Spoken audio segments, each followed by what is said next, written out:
Mesdames, Messieurs, mes chers compatriotes,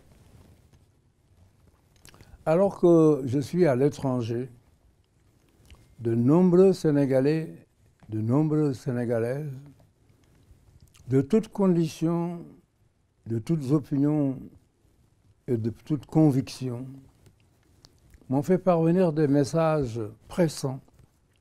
Ils me demandent de rentrer au pays pour l'aider à sortir de la crise profonde dans laquelle il est plongé aujourd'hui. Soyons clairs, Macky Sall a créé de graves dangers de déstabilisation du Sénégal dans la violence. Rappelez-vous ce qui s'est passé en Côte d'Ivoire avec plus de 3000 morts, au Burundi avec plus de 2000 morts, en Guinée avec 150 morts, au Togo avec entre 400 et 500 morts, au Kenya, au Nigeria et en RDC. S'imaginer que ce qui est arrivé ailleurs ne peut pas arriver au Sénégal possède d'une touchante naïveté. Je voudrais rappeler que le Sénégal est un peuple pacifique, mais il peut être violent, très violent. Cela, les présidents Senghor et Diouf le savaient, qui avaient adopté le principe du dialogue permanent avec l'opposition, de façon à trouver des solutions consensuelles avant l'explosion. Et rappelez-vous la rencontre historique qu'il a organisée entre le pouvoir et l'opposition.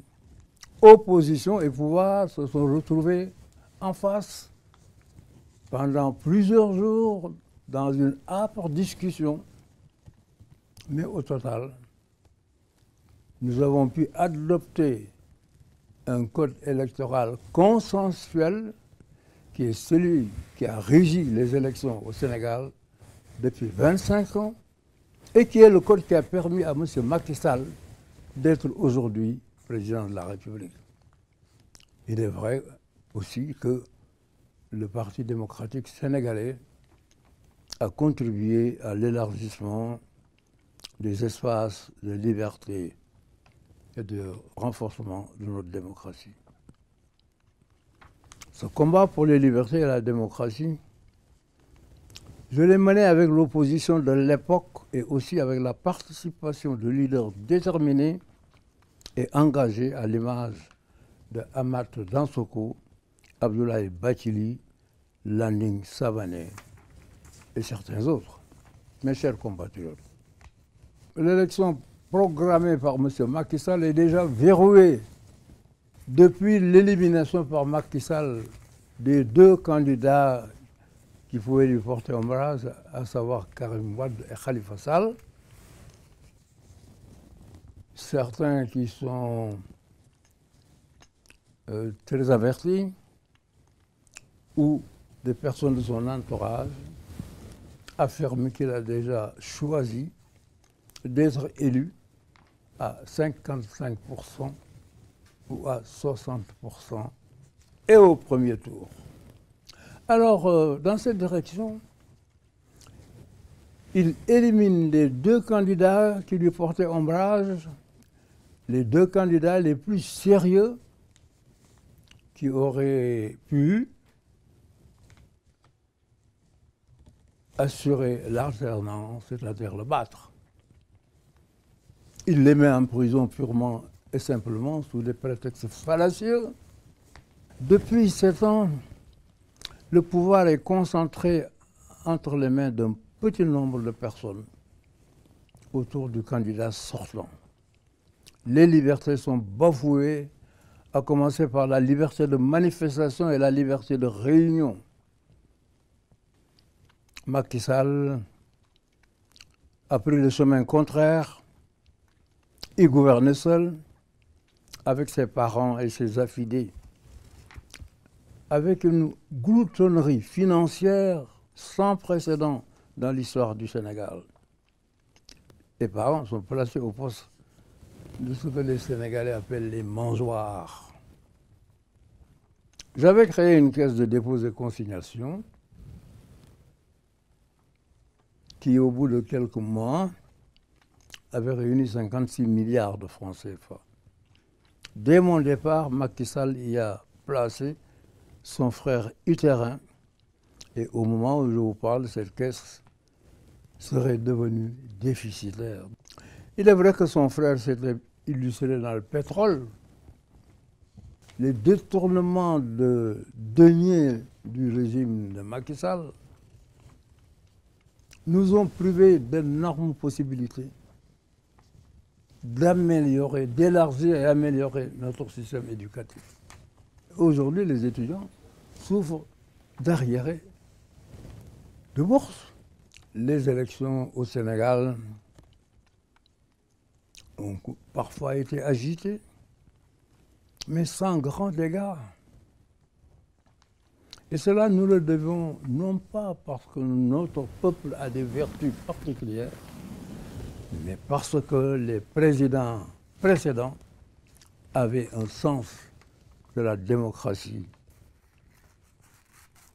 Macky Sall a tourné le dos à tous ces principes. Et il commence par réformer le code électoral pour en faire son code, sans concertation avec l'opposition. Et il introduit dans le code électoral des modifications dans les 6 mois qui précèdent le scrutin, alors que c'est interdit par la CEDEAO.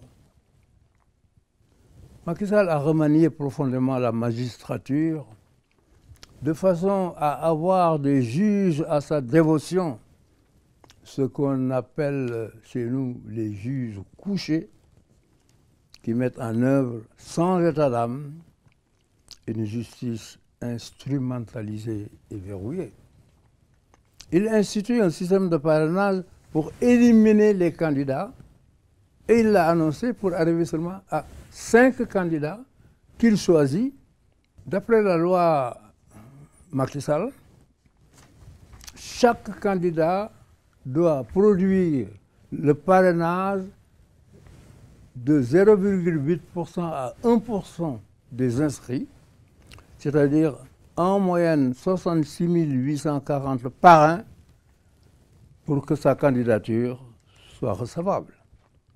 Un tel parrainage n'existe nulle part.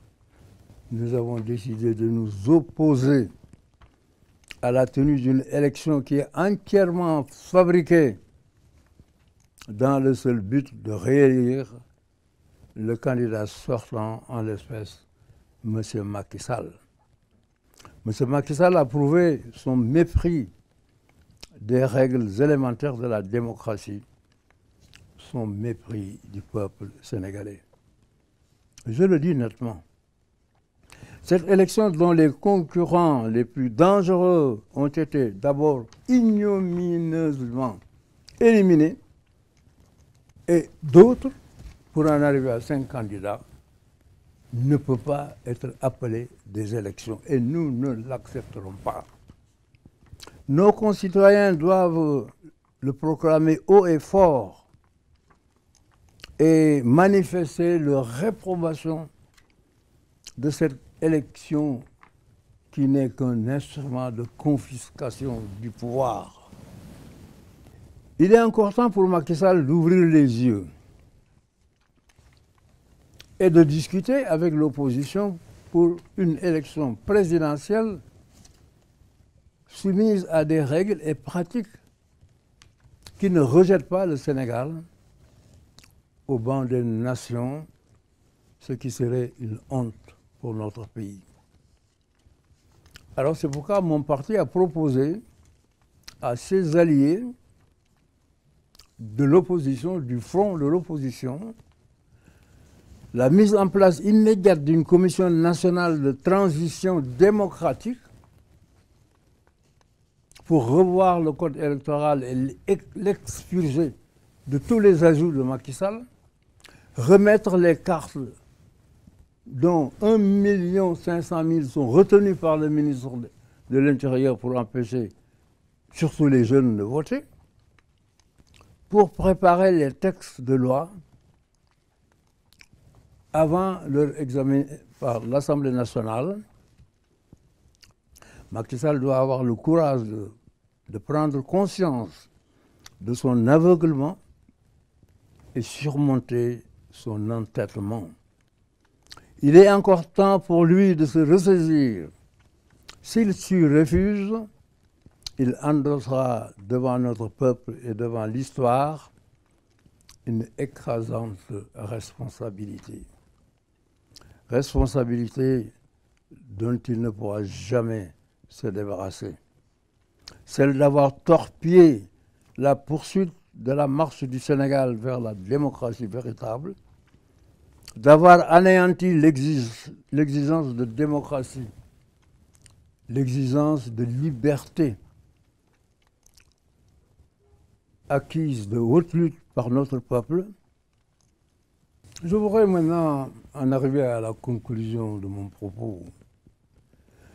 Sur la base des principes que voilà, nous sommes en train de travailler sur un programme d'action qui se déroulera en 3 phases. D'ici le 23 février, action dans la journée du 24 février, action au-delà du 24 février, c'est-à-dire la proclamation des résultats. Ce programme d'action sera discuté entre les partis du Front et les autres partis qui nous rejoindront. Je précise que son objectif, c'est de faire en sorte qu'il n'y ait pas de scrutin fondé sur de tels principes de violation des règles les plus élémentaires de la démocratie. Je précise que notre action sera pacifique et respectueux de la loi et des règlements, mais qu'il soit bien entendu que nous exercerons pleinement nos droits sans aucune concession. Si Macky Sall prend des dispositions pour une élection normale, le Sénégal pourra s'offrir des élections et que le vainqueur gagne. Sous cette réserve, l'opposition est prête à définir avec Macky Sall une carte électorale qui n'est pas celle qu'il veut nous imposer, et si cela est nécessaire, qu'il renvoie les élections et nous pourrons discuter avec lui.